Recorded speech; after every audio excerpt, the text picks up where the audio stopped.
आपल्या मोबाईलमध्ये play store open करायचं आहे. प्ले स्टोअर ओपन केल्याच्यानंतर सर्च या ऑप्शनमध्ये मेरा राशन असं सर्च करायचं आहे. मेरा राशन सर्च केल्याच्यानंतर या ठिकाणी आपल्याला मेरा राशन ॲप दिसेल. ते ॲप इन्स्टॉल करून घ्यायचं आहे. आता या ठिकाणी मी ऑलरेडी इन्स्टॉल केलेलं आहे, त्यामुळे मला ओपन ऑप्शन दिसत आहे. तुम्हाला येथे इन्स्टॉल ऑप्शन दिसेल. ॲप इन्स्टॉल झाल्याच्यानंतर ॲप ओपन करून घ्यायचं आहे. ॲप ओपन केल्याच्यानंतर या ठिकाणी आपल्याला मेरा राशन असं ॲपचं इंटरफेस दिसत आहे. त्या ठिकाणी बेनिफिशरी युजरवर क्लिक करायचं आहे आणि या ठिकाणी आपल्याला राशन कार्ड धारकाचा किंवा फॅमिली मेंबरचा आधार नंबर एंटर करून घ्यायचा आहे, ज्यांचं जेणेकरून राशनमध्ये नाव आहे.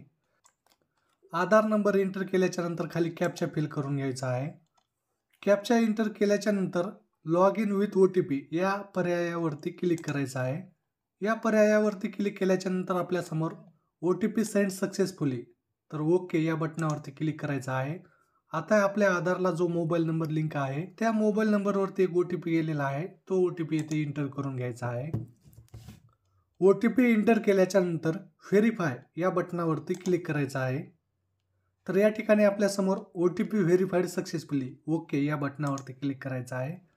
त्यानंतर आपल्याला क्रिएट एमपिन, जर आपल्याला एमपिन क्रिएट करायचा असेल तर करा, अन्यथा कीप या बटनावरती क्लिक करा. कीप या बटनावरती क्लिक केल्याच्यानंतर आपल्यासमोर राशन कार्डचं पेज ओपन झालेलं आहे. त्या ठिकाणी आपण पाहू शकता राशन कार्ड धारकाचं नाव, ॲड्रेस, राशन कार्ड नंबर. तर या ठिकाणी सर्व माहिती ओपन झालेली आहे. तर आपल्याला खाली यायचं आहे. कार्डच्या खाली पेंडिंग अपडेट मोबाईल नंबर या ऑप्शनवरती क्लिक करायचं आहे. या ऑप्शनवरती क्लिक केल्याच्यानंतर आपल्यासमोर enabling you to update the mobile numbers for every family members, तर ओके या ऑप्शनवरती क्लिक करायचं आहे.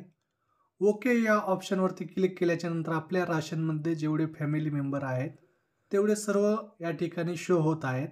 त्यामधील आपल्याला ज्यांचा मोबाईल नंबर अपडेट करायचा आहे, आता या ठिकाणी जो सर्वात खालती फॅमिली मेंबर आहे त्याचा मी मोबाईल नंबर अपडेट करणार आहे. त्याच्या नावाच्या समोर आपल्याला व्ह्यू बटन दिसत आहे, तर या व्ह्यू बटनावरती क्लिक करायचं आहे. व्ह्यू बटनावरती क्लिक केल्याच्यानंतर या ठिकाणी फॅमिली मेंबरचं नाव आलेलं आहे, त्यानंतर जेंडर आणि मोबाईल नंबर. तर या ठिकाणी आपल्याला जो नवीन मोबाईल नंबर अपडेट करायचा आहे तो एंटर करून घ्यायचा आहे. मोबाईल नंबर अपडेट केल्याच्यानंतर खाली सबमिट या बटनावरती क्लिक करायचं आहे. तर या ठिकाणी OTP सेंड सक्सेसफुली, तर ओके या बटनावरती क्लिक करायचं आहे. तर आता आपल्या मोबाईलवरती एक OTP गेलेला आहे, जो नंबर तुम्ही इथे एंटर केलेला होता.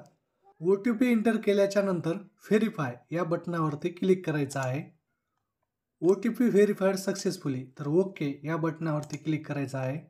Your request has been successfully submitted to district food and supply office, तर या ठिकाणी आपल्याला रिक्वेस्ट ID आलेला आहे. रिक्वेस्ट डेट आणि टाईम, तर ओके या बटनावरती क्लिक करायचं आहे आपल्याला. होम पेजवरती आल्याच्यानंतर आपल्यासमोर डाव्या बाजूला वरती 3 रेषा दिसत आहेत. या 3 रेषावरती क्लिक करायचं आहे. या 3 रेषावरती क्लिक केल्याच्यानंतर या ठिकाणी आपल्याला हिस्ट्रीमध्ये जायचं आहे.